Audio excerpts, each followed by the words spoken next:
tariki ya 23 kugeza ku ya 29 Nzeri hatangijwe bwa mbere mu Rwanda itorero ry'abahanzi.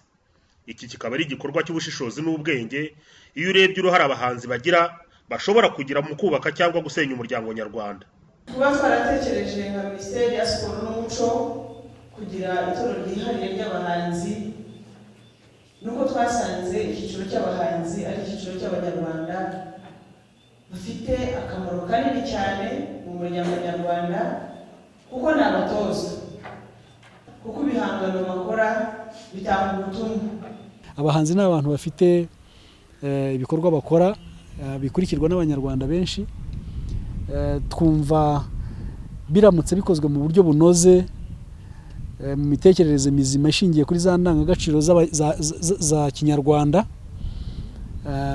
twumva bifite icyo byakora mu mikorere mu mitekerereze y'abanyarwanda benshi kandi iganisha heza, iganisha guteza imbere ibikorwa bya buri wese ndetse n'iterambere ry'igihugu cyacu muri rusange. Mu gitondo cya 23 Nzeri nibwo abahanzi bahagurutse kuri Minisiteri ya Siporo n'Umuco berekeza iya Nkumba mu karere ka Burera mu kigo bagombaga gutorezwamo umuco w'ubutore.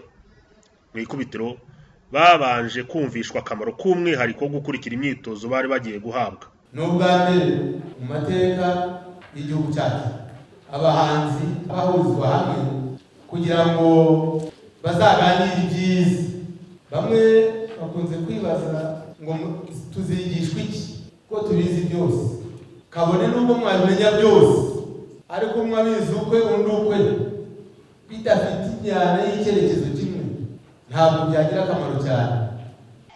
Abahanzi ubwabo bitabiriye iri torero bararyishimiye kandi bumva ubwabo bizabafasha, dore ko ari n'ubwa mbere ayo mahirwe yarabahawe kuva mu gihe cy'ingoma nzungu na nyuma yayo. Mu gihe cyacu mbere y'intambara nta mahirwe twebwe twagize yo kubona nka leta idushyira hamwe nk'ubu kugira ngo tugire ibitekerezo bimwe mu nganzo yacu no mu njyana no kugira ngo dusigasire umuco wacu. Twari dukeneye uyu mwiherero kugira ngo duhuze imyumvire hagati yacu ariko n'abahanzi muri rusange, turebe n'uyu musanzu twatanga mu gihugu cyacu tugiteza imbere, ariko nanone tunarebe ni uyu musanzu leta yakagombye kuduha kugira ngo ubuhanzi bwacu bube imbaraga zubaka igihugu.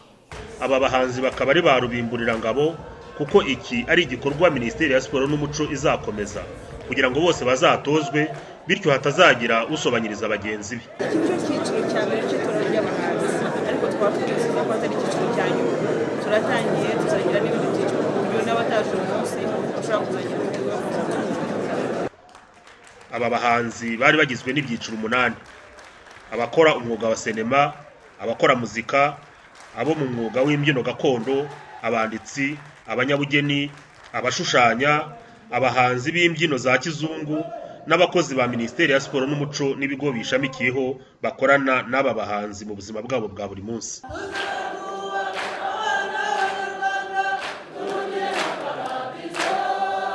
Kugira ngo babashe gukurikirana neza imyitozo y'ubutore, abahanzi babanje gushyirwa mu masibo.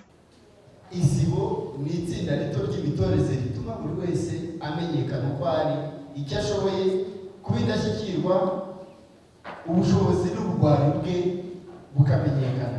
Icyerekezo munabwe aho ubunyarwanda, gukunda igihugu, ubutwari, ubwitange,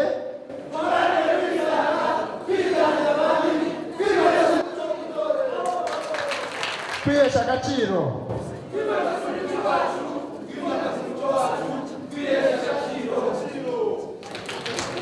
urugerero, indashyikirwa,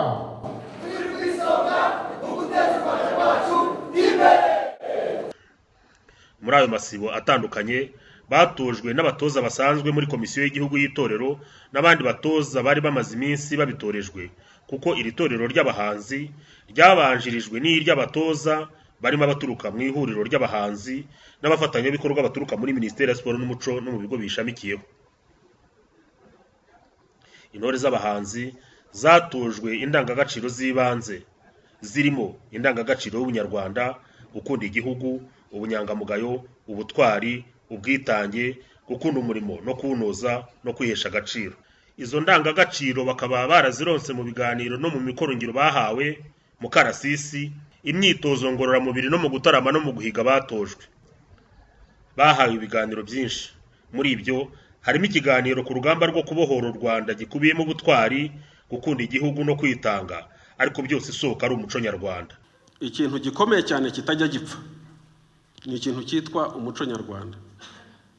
Umuco nyarwanda ufite imizi miremire ku buryo kugira ngo wice uburandure ushire ni ibintu bigoranye cyane. Ari ururimi rurakomeye, ari umuco urakomeye, kandi aho ngaho niho dukura kwitwa igihugu, nation. Uru rugamba rero rwo kubohora igihugu cyacu, kimwe mu byatumye rushoboka ni uko twari abanyarwanda. Uyu musingi wo kubohora igihugu cyacu ni umusingi ukomeye cyane, niho dukura byose. Harimo amasomo menshi cyane, harimo ubwitange, harimo ubwitonzi, harimo ubushishozi, harimo kwihangana, harimo kureba kure, harimo n'ibintu byinshi cyane. Nyuma yo kunyurirwa mu mateka y'urugamba, intore z'abahanzi zashimye ubutwari bw'inkotanyi, zishimira ibyo zungutse, ariko ziboneraho no gusaba bimwe mu byazifasha mu buhanzi bwazo. Urugero ni nk'abo muri sinema. Njye nabazaga nimba nkatwe abahanzi ba filime nyarwanda hari ukuntu mwazatwemera tukajya dukina filime ariko zirata ubutwari bw'ingabo z'u Rwanda, tugafata nk'abantu bagakora filime igaragaza ubutwari n'ubuhangange bw'ingabo z'igihugu.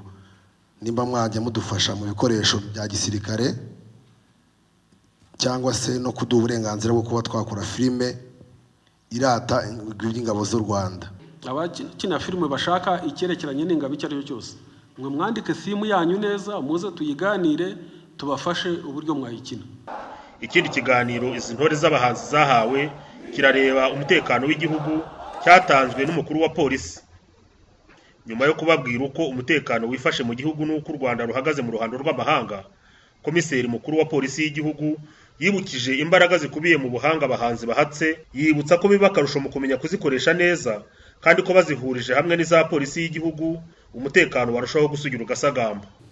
Ubumenyi mufite imbaraga, ariko gushobora kubukoresha bifite imbaraga cyane kurushaho. Abaturarwanda bagomba kuba bafite amahoro, bafite umutekano, kandi babifitemo uruhare. Abahanzi baboneyeho gusobanurirwa amategeko agenga uburenganzira bw'umuhanzi n'ibihangano bye. Mu by'ukuri iri tegeko umutungo bwite mu by'ubwenge ni iki? Bivuga uburenganzira bwerekeye ibihangano bw'ubuvanganzo, iby'ubugeni n'ubumenyi, gukina no kuririmba ibihangano bikorwa n'abanyabugeni, ibiganiro bisakazwa badakoresheje imisinga, ibihangano by'ubuvumbuzi. Kugira ngo akenshi murabizi sibyo, hari abantu bicara waravunitse we akagira atya, aho yicara ariho hose agakora inshuro zingahe agatangira kwinjiza amafaranga ku mutwe wawe watwitse. Nyuma yo guhabwa ibi biganiro birambuye kandi byabagoye kunzoka, abahanzi bavuze akabari ku mutima. Ibibazo bihabwa ibisubizo, ibyifuzo nama bihabwa ikaze. Nk'ubushize twafashe umuntu afite inzu aricyo kintu akora, tumufatana ibikoresho byacu, tumufatana amakashe, tumushyikiriza ubuyobozi bwa polisi, bukeye baramurekura. Ushaka ikintu kibahuza, abo ngabo hejuru b'abatatu b'abane, uwamutaka ni nawe uzabahuza kujya kubarenganura cya gihe aho ibihangano by'akana babifatiye mu nzu, noneho polisi ikabirekura cyangwa se polisi ishinzwe ibirekura. Koko nibo bantu bavuga ati please duhagarariye mu nyungu z'abahanzi, ibintu byacu turimo kurengana.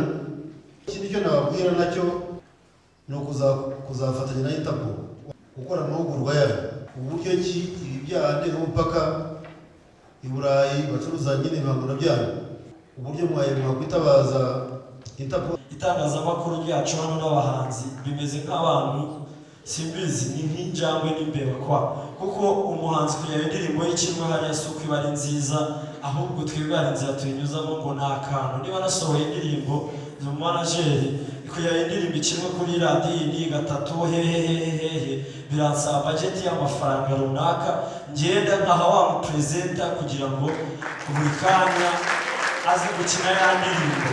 Ikindi ni ikigendanye n'uburyo ibinyamakuru akawukoraho inkuru isebanya, yakoraho ya nkuru isebanya wagerageza kubivuga ku masatiro ya polisi bakakubwira ati ibi ni bya bindi by'abahanzi ibiki biki. Turategura umunsi ukomeye cyane wo gukora kampanye.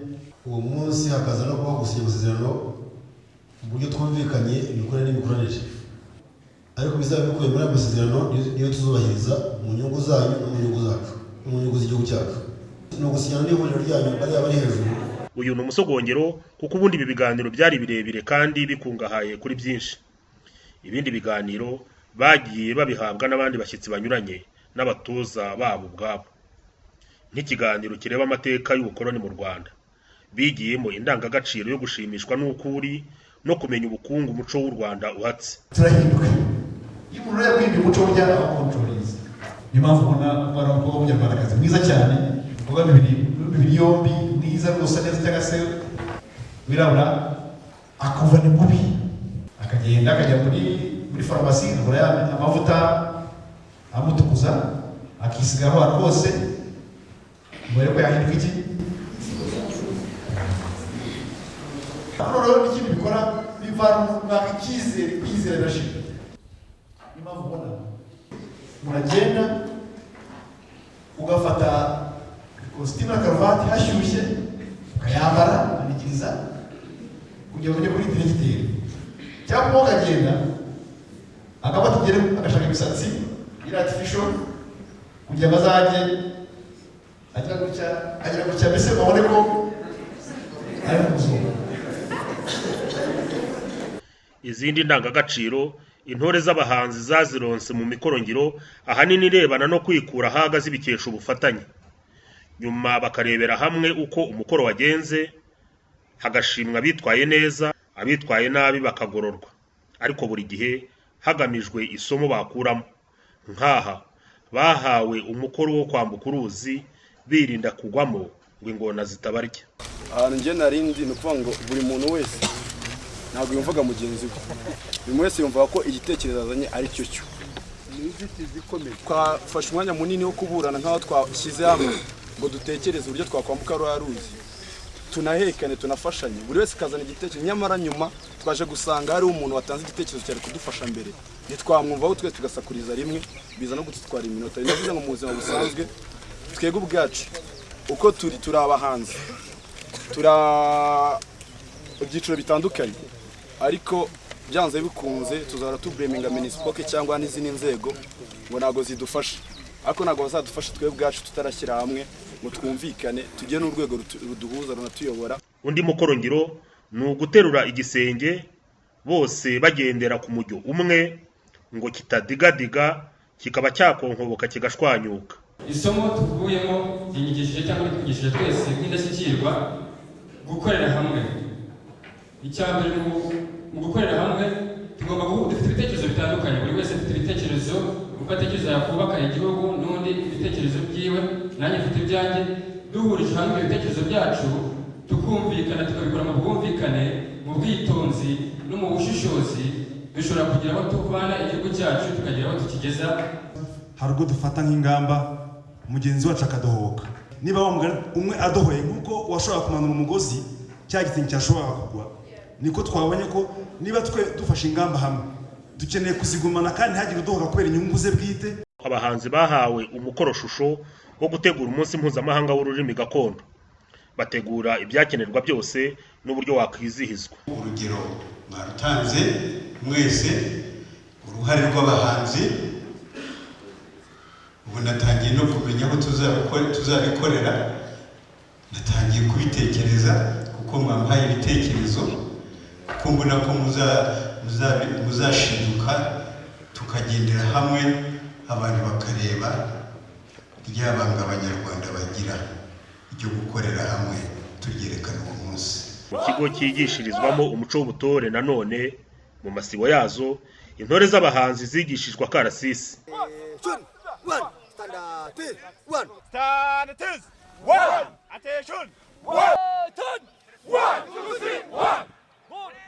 Akarasisi kakaba karafashije izi ntore kumva ko zitagomba gusobanya, haba mu murongo zigenderamo mu karasisi gasanzwe, mu mwuga wazo wa gihanzi no muri gahunda zose z'igihugu.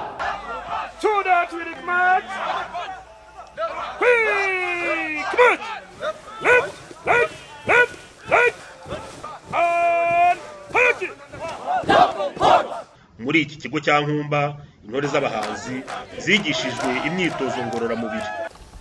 Ari ingenzi muri mwebwe, kuko iyo wakoresheje ubwonko cyane ntubukoreshe siporo ngo busubire mu mwanya wabwo, byanga byakundi ibyo watekereje urabyibagirwa. Nk'uko babyigishijwe, iyi myitozo ngororamubiri igamije kubafasha kugira ubuzima bwiza.